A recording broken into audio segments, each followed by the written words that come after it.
আজকে আমি খাসির মাংস দিয়ে বিরিয়ানি রান্না করব। এখানে খাসির মাংস নিছি, তার সঙ্গে চর্বি, মাংস, একটু কলিজা সবকিছু মিক্স করে নিয়ে এটার ভিতর সব ঝাল লবণ পোলার একসঙ্গেই দিয়ে নিব, নিয়ে এটা আলাদা কষে নিব। আর চালটা আমি আলাদা তেল দিয়ে সবকিছু মশলা দিয়ে আলাদা ভেজে নিচ্ছি। নেওয়া হলে এর ভিতরে আমি ওই মাংসটা ঢেলে দিব, দিয়ে চালটা আরো কিছুক্ষণ কষে নিব।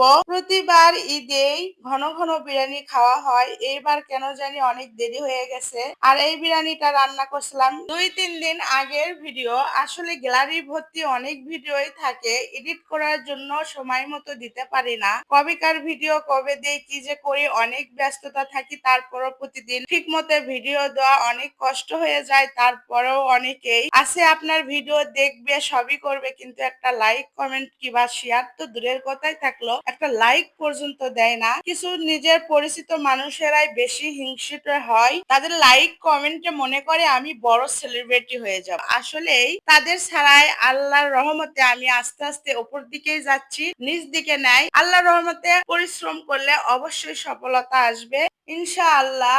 আসলেই যাকে মানুষ যতই হিংসা করুক, আল্লাহ যদি চায় একদিন সফলতা পাবো, হয়তো নিজের লোক দিয়ে না হোক। আল্লাহর রহমতে আমার নতুন নতুন অনেক বন্ধু হয়েছে, তাই আমি শুকরিয়া জানাই। আল্লাহর রহমতে আমার অনেক অনেক খুশি লাগে, নতুন নতুন বন্ধুরা আমাকে অনেক ভাবে সাপোর্ট করতেছে। আরো সব থেকে ভালো লাগে যাদের সঙ্গে আমার রক্তের সম্পর্ক নাই, তারা অনেক ভাবে সাপোর্ট করে। আমি অনেকে সাপোর্ট দেখে আমি অনেক অবাক হয়ে যাই যে নিজের মানুষেরা যেখানে পাশেই দাঁড়ায়নি, সেখানে কিছু মানুষ অনেক ভালোবাসে। আর আজকে আমি সবার কথা বললাম না, এখানে যারা আমাকে লাইক দেয় না তাদের কথা বলছি, যারা দেও তাদের কথা না। তোমরা যারা আমাকে সাপোর্ট করো তোমাদেরকে অসংখ্য ধন্যবাদ। আর আজকে ভিডিও এ পর্যন্তই। সবাই ভালো থাকবেন, সুস্থ থাকবেন। আল্লাহ হাফেজ।